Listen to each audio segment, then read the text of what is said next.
Justru ketika itu ditarik di jalan, itu malah pidana bagi mereka. Jelas perampokan, perampasan. Kemudian kalau perusahaan melepas tangan, Pak, saya nggak narik. Yang narik itu dia eksternal kita. Perlu diingat di dalam perdata itu ada dia memperjanjikan seseorang. Ketika kita memperjanjikan seseorang, maka ketika orang itu buat salah, itu kita punya tanggung jawab perdata. Di pidana pun ada menyuruh. Sekarang kuasanya apa kan untuk narik? Iya, narik. Artinya ada perintah. Ada perintah. Jadi kalau dia mau narik, boleh-boleh saja narik, tapi jangan di jalan. Assalamualaikum warahmatullahi wabarakatuh. Semangat pagi sahabat ISK dimanapun Anda berada. Masih bersama podcast ISK bersama Kang Fikri. Hari ini kita kedatangan tamu yang istimewa, Bapak Yusuf Istanto, sarjana hukum ya. Beliau adalah praktisi hukum. Sengaja kami hadirkan di acara ini. Kita coba biar ada penjelasan bagaimana sih perjanjian fidusia itu, yang mungkin masyarakat itu sering mengalami.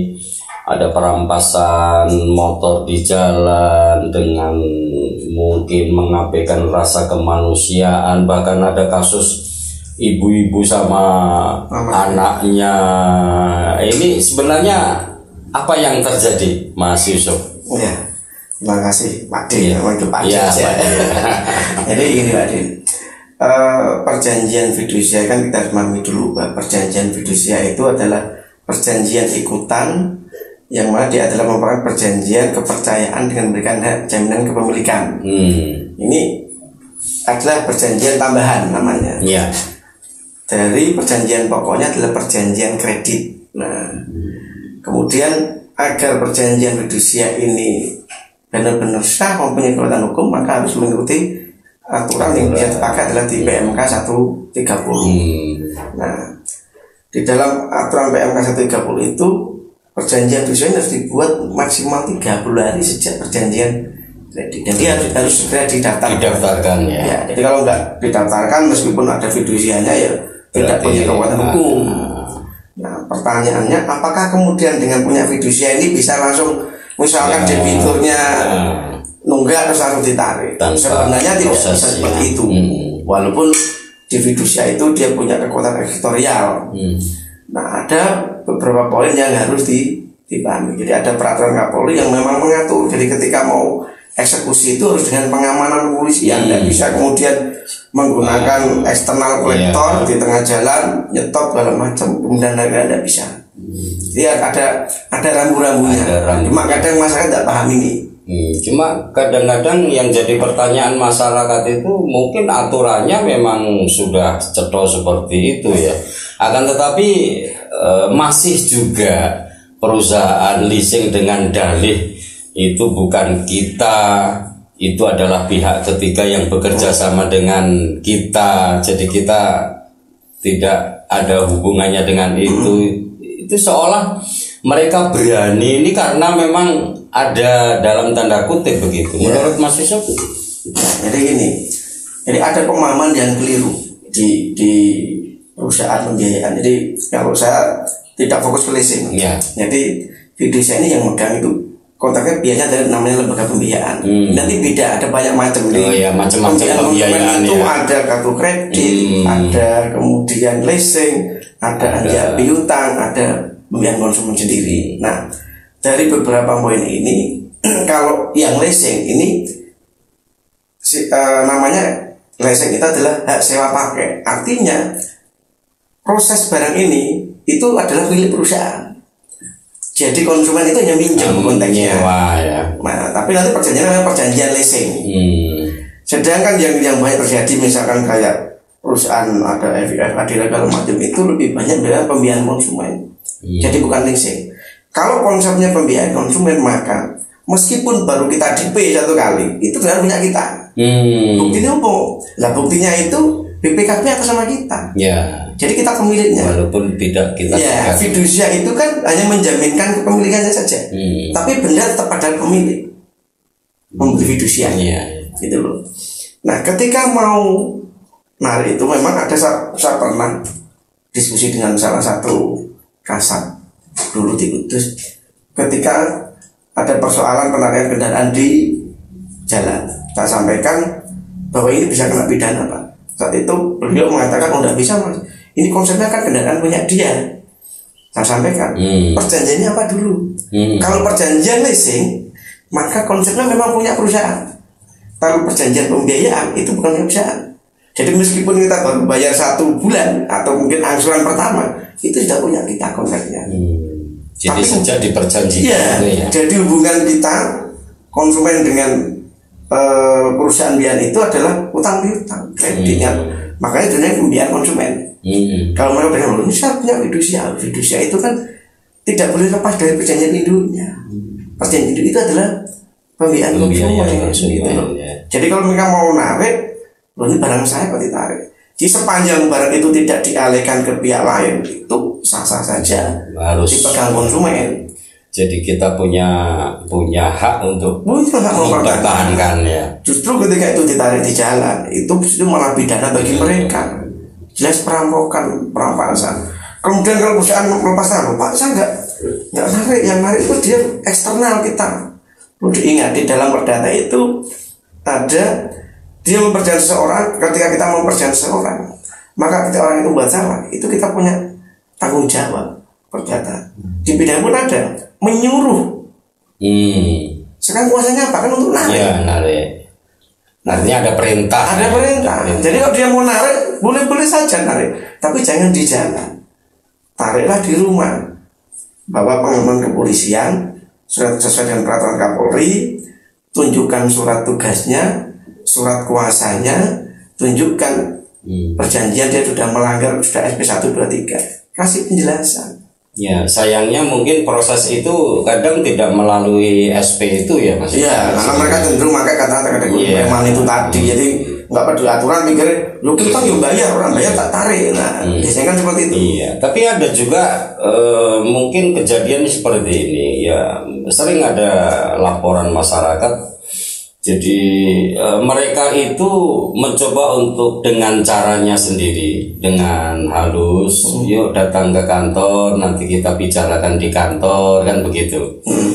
Setelah mungkin mereka sampai kantor, kemudian masuk di kamar khusus, ya kan? Apakah itu ada tanda tangan atau tidak, kita tidak. Tapi yang pasti ketika mereka keluar kantor, sepeda motornya sudah tidak ada. Banyak terjadi. Cuma permasalahan di situ kadang itu kelalaian dari konsumen sendiri. Biasanya mereka itu diberikan trik macam ini. Ketika dia naik ke atas ke kantornya ada pimpinan di situ, yang petugas tadi minta kuncinya, bentar ini motornya mau diparkir dirapiin. Itu 2 kali. Sebenarnya itu bisa nggak beda. Saya dulu sudah pernah kejadian salah satu, masih ingat betul itu salah satu pejabat di perusahaan daerah Kudus itu, dia bawa mobil, kebetulan dia rental, itu dianggap lumba sampai kemudian ditarik. Saya sempat ribut di kantornya di dekat Ciaga situ, kemudian sampai saya ngejar ke daerah Ketileng saya minta keluarkan. Kenapa? Sekarang dasar untuk dia menyembunyikan apa? Kalau menyembunyikan berarti menggelapkan ke dia. Karena kendaraan di saya masih di konsumen. Konsumen nggak pernah taken serah terima. Nah kadang konsumen itu diperdaya di atas, suruh taken segala macam dulu. Dan takennya itu kadang tidak dibacakan dulu. Tidak dibacakan, taken aja dulu. Ini artinya untuk nego segala macam. Semuanya kapan kan? Nah itu juga bisa juga secara perdataan. Artinya kan ketika misalkan kita kesepakatan, kalau itu ada unsur kekhilafan, itu bisa digugat untuk dibatalkan. Tapi kan mungkin tidak banyak masyarakat yang memahami seperti itu ya. Lalu ketika kemudian misalnya ada masyarakat yang kebetulan mengalami hal seperti itu, memang itu satu-satunya untuk mobilitas, untuk transportasi mereka, apakah ngantar sekolah anak, apakah kira-kira ketika misalnya ada masyarakat yang mengalami, apakah itu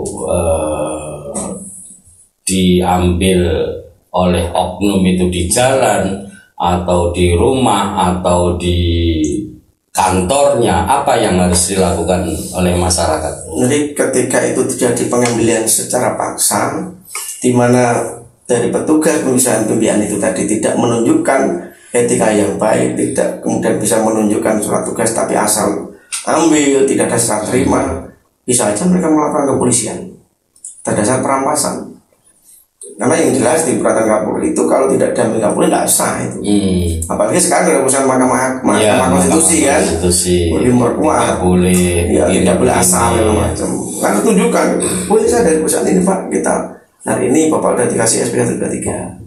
Yang jelas harus prosedural lah, harus melalui SP dan lain-lain kan, apalagi perjanjiannya tadi bukan pembiayaan tapi jadi perjanjiannya kan biar konsumen asal pembiayaan konsumen ya, kalau ya. Mainnya di leasing, nah, kita agak susah juga. Tapi yang penting adalah bagaimana kita mencermati melihat perjanjian itu. Terkadang konsumen itu dia tidak mendapatkan kopian atau salinan dari perjanjian pembiayaan. Cenderung tulisannya terlalu kecil dan hampir tidak terbaca ya. Jadi pokoknya yang pembiayaan konsumen itu biasanya tetap dia harus berpegangan pada undang-undang dengan konsumen juga. Karena diatur di undang konsumen itu kaitannya dengan klausula baku. Nah, perusahaan pembiayaan perjanjian pembiayaan konsumen, kemudian perjanjian fidusia itu semuanya baku. Nah, maka di situ dia tidak boleh kemudian ada pemberian kuasa sepihak. Ini misalkan gini, kadang kita menyadari ketika kita melakukan tanda tangan atau perjanjian kredit dengan pembiayaan, itu kita memberikan kuasa kepada mereka untuk menarik kendaraan kita. Sebenarnya nggak boleh. Tidak sadar ya. Tidak boleh. Karena di undang-undang konsumen sudah jelas diatur. Kalau itu dilakukan, perjanjian itu seperti itu, ada memberikan kuasa untuk melakukan satu tindakan sepihak. Misalkan saya kepada perusahaan X untuk dia mendaftarkan fidusia kuasa, atau saya memberikan kuasa X untuk kemudian apabila saya telat dia boleh narik saya. Itu kalau menurut di rezim undang-undang konsumen tidak boleh. Masuk melanggar perjanjian baku, dan kalau itu dilanggar berarti perjanjian ini batal demi hukum. Tidak bisa. Cuma kadang masyarakat tidak mengertinya, pokoknya aku telat ditarik. Bahkan aparat hukum pun ya kadang seperti itu. Apalagi kalau yang mereka ikut bermain tanda kutip. Iya, kebanyakan mungkin masyarakat enggan melaporkan ke pihak yang terkait itu karena mungkin pengalaman tetangga dan teman-temannya dulu percuma mbok lapor kan tuh. Tapi juga perlu diingat ini Pak Deni. Jadi ketika kendaraan itu diambil atau disita oleh pihak finance atau perusahaan pembiayaan itu tidak serta-merta hanya hilang loh.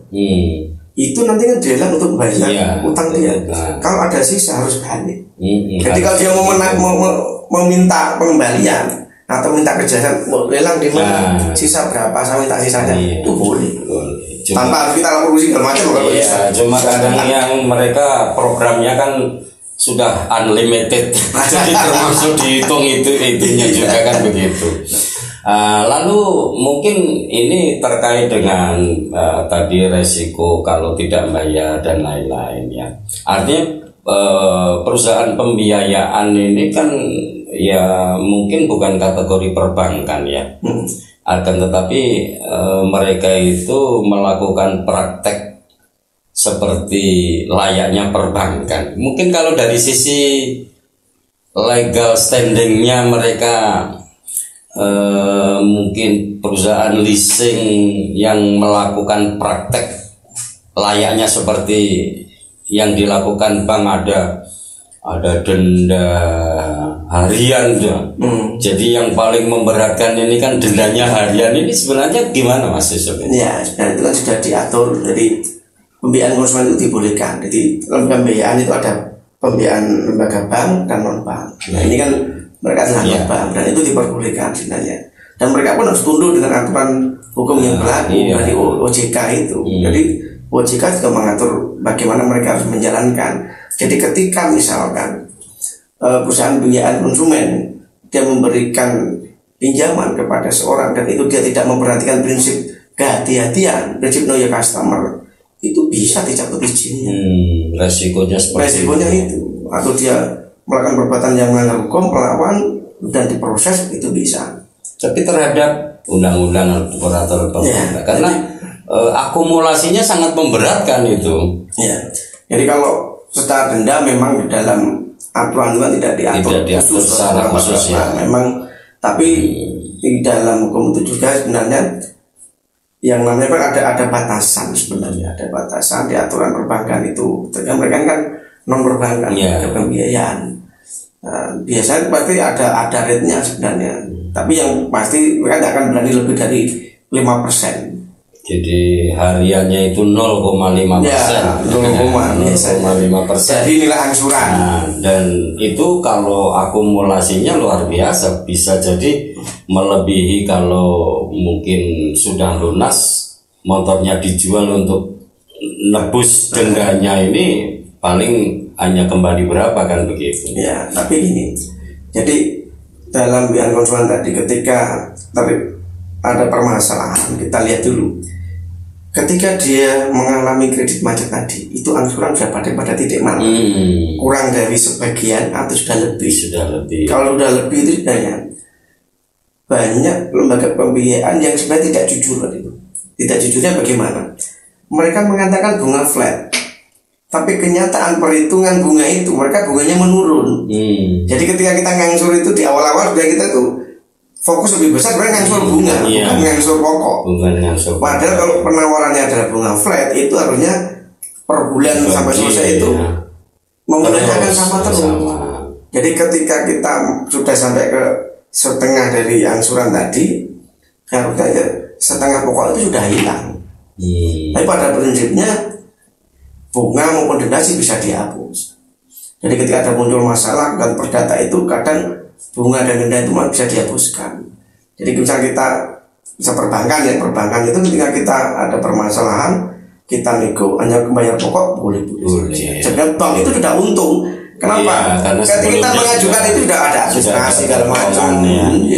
Tapi banyak juga ini masyarakat yang mungkin mengalami seperti ini. Jadi sudah lunas, artinya lunas kewajibannya, akan tetapi karena ada denda yang nominalnya cukup lumayan, sehingga BPKB ini tidak bisa keluar sebelum denda itu dibayar. Bahkan mungkin kadang-kadang ada yang memilih ya wis nek begitu aku tak numpak montore sampean numpak BPKB ini kan begitu. Ini banyak juga itu gimana kalau menahan BPKB hanya karena dia tidak membayar denda. Kalau menurut saya itu salah. Kenapa? Kalau udah ingat BPKB itu jaminan apa? Dia kan jaminan atas piutang. Kalau utangnya udah lunas, dasar dia menahan apa? Nggak ada dasar dia menahan. Nggak ada. Harusnya mengeluarkan. Jadi ketika itu sudah lunas harus dikeluarkan. Jadi kadang mungkin pinter-pinteran antara konsumen dengan perusahaan itu. Kalau sampai sudah misalkan kecolongan, dia sudah mengeluarkan surat lunas atau pembayaran itu kemudian dari stempel lunas, habis dia. Makanya kalau pengen aman dia jangan sampai keluar. Dia tidak punya hak untuk tapi kan sudah ada lunas pembayaran, pelunasan itu menyebut pelunasan udah. Dia harus mau tidak mau. Tapi walaupun tidak dinyatakan itu pelunasan, kalau misalnya 36 kali sudah terbayar angsuran yang ke-36 kan secara otomatis lunas kan begitu. Lunas. Cuma karena mungkin tapi kan kalau ada sana menggunakan stempel kan berarti dia sudah mengakui lebih kuat. Jadi tidak ada hak mereka untuk menahan BPKB kan begitu. Memang sangat majemuk sih persoalan kredit macet dan lain-lain. Mungkin Mas Yusuf bisa memberikan tip kepada sahabat ISK ketika misalnya apakah dia sendiri atau familinya atau mungkin tetangganya atau teman baiknya ketika mengalami seperti yang kita bicarakan tadi, kira-kira apa yang bisa dilakukan oleh masyarakat? Jadi tips saran saya untuk masyarakat atau pecinta ISK semua. Jadi ketika Anda terlibat permasalahan dengan perusahaan pembiayaan, Maka yang pertama adalah ketika selesai penandatangan kredit atau pembiayaan, minta salinan. Itu wajib. Ini nanti bekal. Kemudian jangan pernah menyerahkan objek jaminan ini kepada pihak ketiga tanpa ada surat-surat yang sah dari perusahaan. Artinya dia bawa surat tugas, ada surat kuasa segala macam, dan yang pasti kalau tidak ada pendampingan kepolisian, mending jangan serahkan. Jangan serahkan. Yang penting konsumen barangnya jangan digadekan. Ya, artinya jangan masih dialihkan, harus dipakai sendiri aman. Jangan kemudian kalau itu nunggak terus plat nomor diganti, jangan malah kena masalah nanti. Iya. Prestasi itu yang penting. Jadi harus ada minimal kalau misalnya dia mau narik itu harus menunjukkan surat tugas, kemudian harus ada pendampingan polisi dan lain-lain. Dan jangan di jalan pokoknya. Kalau di jalan jangan pernah. Tapi ya mungkin saat ini sih barangkali sudah agak berkurang lah, tidak seperti mungkin di era 2-3 tahun yang lalu lah, ketika kemudian mungkin ada di perempatan jalan beberapa orang begini oh ya apa gitu. Nah itu ini kan timer, macam kayak timer. Iya. Istilahnya kolektor itu ngeplat. Ya kok apal juga gitu loh. Ya, karena sekarang kan trennya mereka ganti. Iya. Yang tadinya kolektor mereka itu sekarang gantian yang ngejar itu yang makanya di luar fidusia ya. Itu yang pinjaman online itu yang lebih parah sekarang. Jadi ada juga sekarang ya. Udah ada banyak itu yang nonton itu. Jadi kalau mereka belum dibayar itu nggak akan pulang dari rumah itu. Banyak. Tapi begini, kadang mungkin masyarakat kan ya mungkin sudah memperhitungkan ya, artinya daripada duit sekian untuk beli second yang kadang kemungkinan kos biaya perawatannya lebih dan lain-lain kan begitu. Cuma kadang-kadang masyarakat itu tidak memperhitungkan bahwa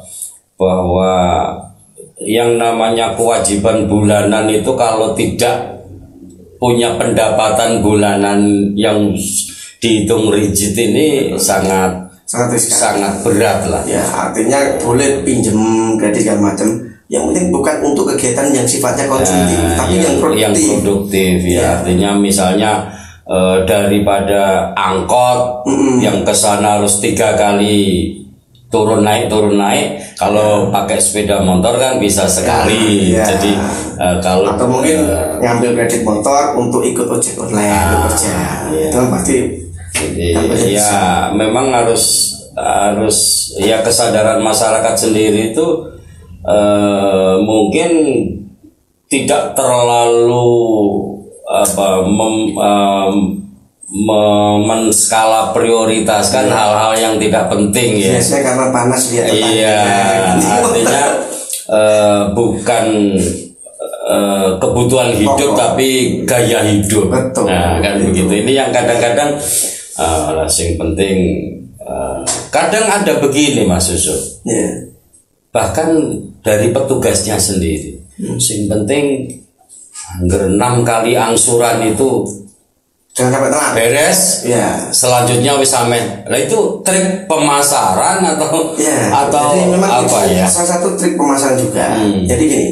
Jadi kalau misalkan kurang dari 6 bulan itu kok sampai nunggak, itu yang kena marketingnya. Dia ada konditor. Dia akan rasa makanya biayanya mereka itu mempermudah dengan ada pesan itu. Iya, wis pokok sing penting naik sampai yang itu penting. 6 kali angsuran selanjutnya wis arep. Nah, itu kan ada pesan seperti itu. Ada kan. Tapi itu tidak boleh seperti itu. Jadi harus artinya yang diperjanjikan itu seharusnya kan ya kalaupun tidak dibacakan seluruhnya kan harus dijelaskan sebagian yang paling penting-penting kan begitu. Betul. Jadi ya kejadian-kejadian mungkin ada pengeroyokan massa dan lain-lain ini kadang kita sendiri pernah juga Mas. Jadi ada mungkin teman-teman kolektor itu yang kadang-kadang cenderung mengedepankan emosional. Ketika misalnya tidak ketemu di luar, terus ketemunya yang ada ngomongnya kadang-kadang tidak enak. Ya, saya juga pernah mengalami, tapi ketika besoknya ketemu saya, Mas Yon Sewu, masyarakat itu tidak ada yang seperti saya, jenengan tidak bekerja. Anane sampean iso nyambut gawe ngene iki yo mergo ana wong sing kaya aku. Ya kan begitu. Mbok anulah yang enak. Wong motor masih ada, rumahnya cedok. Enggak usah pakai cara-cara yang tidak baik kan begitu. Oleh karenanya ya mudah-mudahan sedikit waktu yang disisihkan oleh Pak Yusuf Istanto ini akan menjadi referensi masyarakat lah ketika misalnya mengalami hal seperti itu, apa yang harus dilakukan awal ini ketika berhadapan dengan orang yang ingin meminta sepeda motornya. Itu pertama, jangan di jalan, jangan dikasih kalau jalan, jangan dikasih. Kemudian kalau misalnya kebetulan di rumah, tanyakan surat tugasnya, kelengkapan identitas macam-macam. Dan yang paling penting kalau sendirian tidak ada pengawalan polisi jangan, harus dipertahankan. Karena memang peraturan Kapolri itu mewajibkan harus didampingi. Dan yang paling penting harus hati-hati ketika dengan cara halus diajak ke kantor tadi. Betul. Kunci jangan sampai diserahkan. Kunci jangan.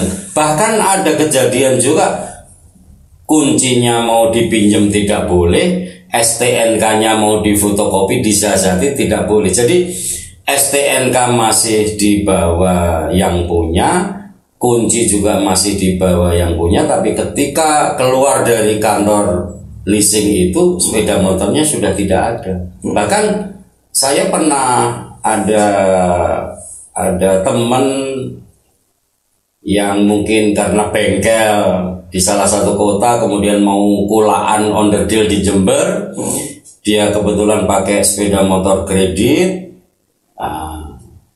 dia diajak ke kantor. Celakanya dalam jok ini ada duit 4,5 juta yang untuk calon kulaan onderdil tadi. Ya katut tidak ada. Itu bisa dibuka, dilaporkan itu yang perusahaannya. Dulu pernah kita laporkan ke polisi, tapi saya tidak tahu perkembangannya apakah ditindak. Biasanya kalau hal-hal seperti itu kadang sering tidak ditindaklanjuti. Kalau polisinya nggak dipres memang. Iya, harus ada orang-orang seperti Mas Yusuf. Jadi sahabat ISK sendiri kalau misalnya ada kesulitan silakan nanti berhubung dengan Mas Yusuf Istanto, gampang. Kalau tidak ada di rumah di UMK. Prakteknya di mana Mas? Di baratnya UMK. Oh, di baratnya UMK ya. Kemangi. Barat Bebek Kemangi. Ya, silakan nanti kalau ada hal-hal yang berhubungan dengan mungkin perjanjian fidusia atau hal-hal yang lain, silakan nanti bisa berhubungan. Beliau masih muda, banyak relasi, mudah-mudahan bisa mengatasi masalah masyarakat dan syukur dapatkan solusinya kan. Terima kasih Mas Yusuf sudah bersama kita. Demikian sahabat ISK, banyak hal ada di sini, tetap semangat. Assalamualaikum warahmatullahi wabarakatuh.